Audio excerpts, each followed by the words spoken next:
1 लाख भर्तियां करेंगे। अब ये खुद कह रहे हैं कि हमने 59,000। और राजस्थान ने पहल की है कि हमारा हर काम एक ग्रीन ग्रोथ के साथ होगा। ग्रीन पे ध्यान देकर एनवायरनमेंट फ्रेंडली काम हम लोग करेंगे, एनवायरनमेंट को नुकसान नहीं करेंगे। नई पीढ़ी के लिए सोच के, उनके लिए, उनके भविष्य के लिए सोचकर प्लानिंग के साथ हम लोग काम करेंगे। तो ग्रीन ग्रोथ बहुत जरूरी है, उस पर हम लोगों ने स्पेशली इस बार ग्रीन बजट। महिलाओं के लिए भी मैं बात करूंगा यहाँ पर, क्योंकि महिला बाल विकास विभाग को खासतौर पर आप बहुत ध्यान देते हैं इस विभाग को। महिलाओं के लिए क्या और घोषणाएं पूरी कर दी है और अब जो है वित्त मंत्री ने कहा है कि हमने 58% पूरी कर ली है, यानी कि पूरे एक बजट इनका निकल गया, सिर्फ 8% ही इनका घोषणा पत्र के अंदर बढ़ोतरी हुई है। और खुद के बजट में इन्होंने मान लिया कि हमने 73% ही हमारा बजट पूरा हुआ है। तो 73% ये खुद ही मान रहे हैं, तो 100% ये कब पूरा करेंगे ये तो ये खुद ही बता सकते हैं। दूसरा, इन्होंने वादा किया था कि हम राजस्थान में इकोनॉमिक रिवाइवल टास्क फोर्स बनाएंगे। तो फोर्स तो इन्होंने गठन कर लिया अक्टूबर 2024 में ही, लेकिन क्या मुख्यमंत्री जी ने उस दिन से आज तक इसकी कोई बैठक ली या सिर्फ कागजों में बनाने के लिए इन्होंने ये टास्क फोर्स बनाई है? इन्होंने रिफाइनरी के लिए कहा कि हम 31 दिसंबर तक इसको पूरा करेंगे। मुख्यमंत्री जी ने दौरा भी किया। फिर इन्होंने कहा कि हम इसको अप्रैल 25 तक पूरा करेंगे। अब ये कह रहे हैं हम इसको अगस्त 25 तक पूरा करेंगे, इस बजट के अंदर कह रहे हैं। और इसका खर्चा भी जो है 40,000 करोड़ रुपए से बढ़कर 1 लाख करोड़ रुपए इसके अब जो बजट है वो पहुंच चुका है, जो कि राजस्थान के लोगों पर अनावश्यक जो है इसका भार देरी की वजह से बढ़ रहा है। ये बात मैं कहना चाहूंगा, क्योंकि जो 1 लाख करोड़ का जो खर्चा है उसमें राजस्थान का हिस्सा है, वो भी इसमें भारी पड़ रहा है। सरकार की स्थिति ये हो गई है कि पेंशन और सैलरी के पैसे इन लोगों के पास नहीं है। बड़ी बड़ी घोषणाएं करके लोगों को गुमराह करने की बात कर रहे हैं। 35 लाख करोड़ रुपए के एमओयू की बात कही गई थी राजस्थान के अंदर, उनका कोई जिक्र इस बजट के अंदर नहीं किया कि उनको धरातल पे लाने के लिए सरकार के द्वारा क्या बजट दिया जाएगा, किस प्रकार से उसके अंदर ये काम करेंगे।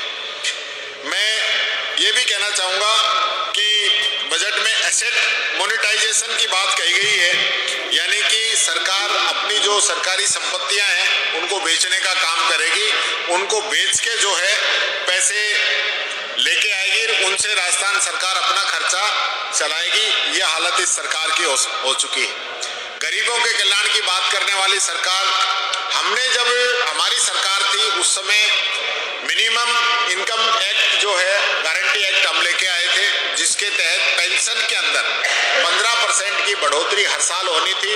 इन लोगों के द्वारा उसके रूल्स नहीं बनाए गए और जो पेंशन पिछली बार 1150 की, अब की बार वो पेंशन 1300 रुपए होनी चाहिए थी इस साल, लेकिन 1300 रुपए उसको न करके 1250 रुपए ही पेंशन की गई है, जो कि बुजुर्ग, छोटे किसान, दिव्यांगजन, विधवा बहनें, एकल नारी, उनके साथ बहुत बड़ा इन लोगों के द्वारा धोखा किया गया है।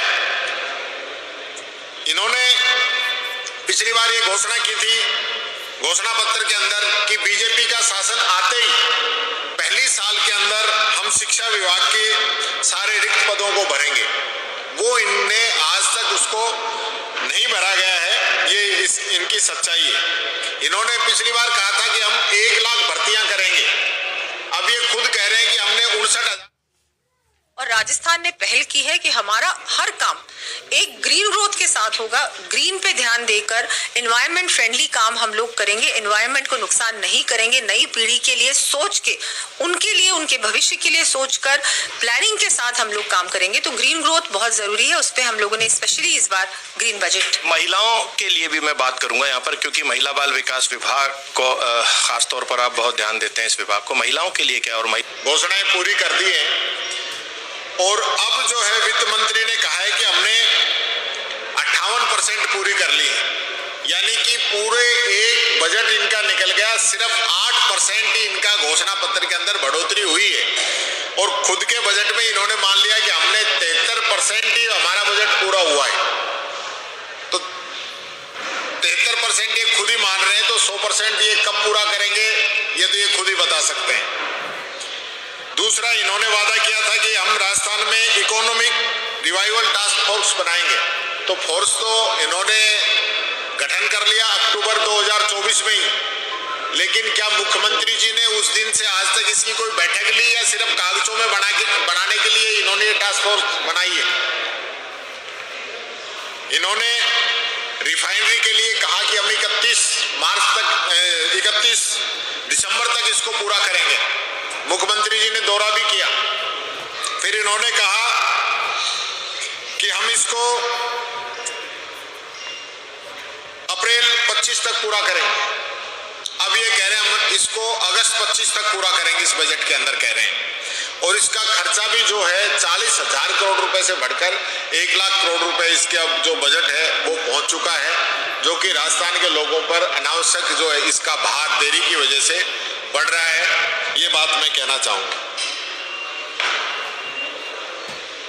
क्योंकि जो 1 लाख करोड़ का जो खर्चा है उसमें राजस्थान का हिस्सा है वो भी इसमें भारी पड़ रहा है। सरकार की स्थिति ये हो गई है कि पेंशन और सैलरी के पैसे इन लोगों के पास नहीं है, बड़ी बड़ी घोषणाएं करके लोगों को गुमराह करने की बात कर रहे हैं। 35 लाख करोड़ रुपए के एमओयू की बात कही गई थी राइजिंग राजस्थान के अंदर, उनका कोई जिक्र इस बजट के अंदर नहीं किया कि उनको धरातल पे लाने के लिए सरकार के द्वारा क्या बजट दिया जाएगा, किस प्रकार से उसके अंदर ये काम करेंगे। मैं ये भी कहना चाहूंगा कि बजट में एसेट मोनेटाइजेशन की बात कही गई है, यानी कि सरकार अपनी जो सरकारी संपत्तियां हैं उनको बेचने का काम करेगी, उनको बेच के जो है पैसे लेके आएगी, उनसे राजस्थान सरकार अपना खर्चा